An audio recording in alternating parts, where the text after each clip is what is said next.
നമ്മുടെ സ്വഭാവത്തിന്റെ കണക്കെടുപ്പൊക്കെ തൽക്കാലം അവിടെ ഇരിക്കട്ടെ. നമ്മൾ പ്ലാൻ അനുസരിച്ച് തന്നെയാണ് കോൺവാൾ ട്രിപ്പ് മുന്നോട്ട് പോയിക്കൊണ്ടിരിക്കുന്നത് നമുക്ക് വഴിയേ മനസ്സിലാകും. ആദ്യം തന്നെ ലാൻഡ് സെന്ററിലേക്ക് നേരെ പോകണമെന്ന് വിചാരിച്ച് ഞങ്ങൾ ആദ്യം തന്നെ ആ പ്ലാൻ അങ്ങ് കട്ടാക്കി. കാരണം 1 മണിക്ക് കൃത്യം മിനാക് തിയേറ്ററിൽ എത്തണം. കാരണം പൈസ മുടക്കി ടിക്കറ്റ് എടുത്തിട്ടുള്ളതാണേ. അങ്ങനെ 1 മണിക്ക് തന്നെ അവിടെ എത്തി. നീല കളറുള്ള തടാകം മാൽഡീവ്സിനെ ഓർമ്മിപ്പിച്ചു.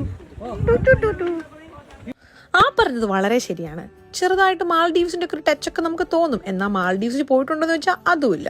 പിന്നെ മിനാക് തിയേറ്റർ എന്ന് പറയുമ്പോൾ അതൊരു സിനിമാ തിയേറ്റർ ഒന്നും അല്ല കേട്ടോ. നടുക്കുള്ള ആ സ്റ്റേജിൽ നിന്ന് ആൾക്കാർ മ്യൂസിക്കൽ ഇൻസ്ട്രുമെന്റ്സ് വായിക്കും, പാട്ട് പാടും, ഡാൻസ് കളിക്കും, ഡ്രാമ ഉണ്ടാവും. അതൊക്കെ സുഖമായിട്ട് ഇപ്പുറത്ത് നിന്ന് കടലിന്റെ ഭംഗിയും ആസ്വദിച്ചുകൊണ്ട് നമുക്ക് എൻജോയ് ചെയ്യും. പിന്നെ അവിടുന്ന് നോക്കിയാൽ ദൂരെ നമുക്ക് കുറെ ആൾക്കാർ ബീച്ചിൽ കളിക്കുന്നത് കാണാൻ പറ്റും. ഇത് കഴിഞ്ഞ് വേറെ ഏതോ സ്ഥലത്ത് പോകാനാണ് ആക്ച്വലി പ്ലാൻ ഇട്ടിരുന്നതെങ്കിലും നമ്മുടെ ആ പ്ലാൻ ഒക്കെ ക്യാൻസൽ ചെയ്ത് നമ്മൾ ബീച്ചിൽ കുളിക്കാൻ തീരുമാനിച്ചു. അങ്ങ് ദൂരെ കാണുന്ന ചെറിയ ബീച്ചിലെ അവിടെ തന്നെ പോകാൻ നമ്മൾ പ്ലാൻ ചെയ്തു.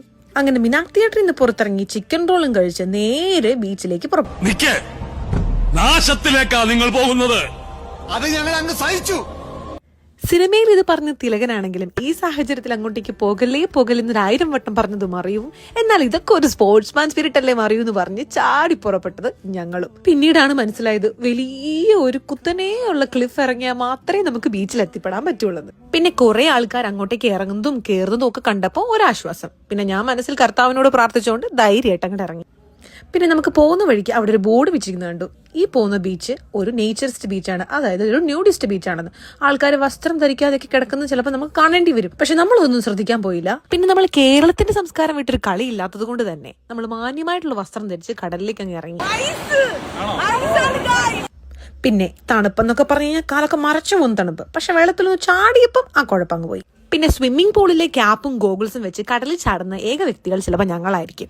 പിന്നെ സൗന്ദര്യം നമ്മുടേത് നമ്മൾ തന്നെ സംരക്ഷിക്കണമല്ലോ. പിന്നെ കുറച്ചു നേരം കടലിൽ കിടന്ന് തിത്തേ തുഴഞ്ഞതിന് ശേഷം നമ്മൾ വീണ്ടും ക്ലിഫ് കയറി തന്നെ തിരിച്ച് യാത്ര ചെയ്യണല്ലോ എന്ന് ഓർത്തപ്പോൾ പെട്ടെന്ന് തന്നെ നമ്മൾ കയറി. പിന്നെ ചൂടുള്ള കാപ്പിയും നല്ല ചോക്ലേറ്റ് കുക്കീസും കഴിച്ചതിന് ശേഷം നേരെ നമ്മൾ പോയത് ക്യാമ്പ് ചെയ്യാനാണ്. അപ്പൊ ക്യാമ്പിങ്ങിന്റെ വിശേഷങ്ങളുമായി ഞാൻ അടുത്ത റീലിൽ വീണ്ടും കാണാം. അതുവരെ ബൈ.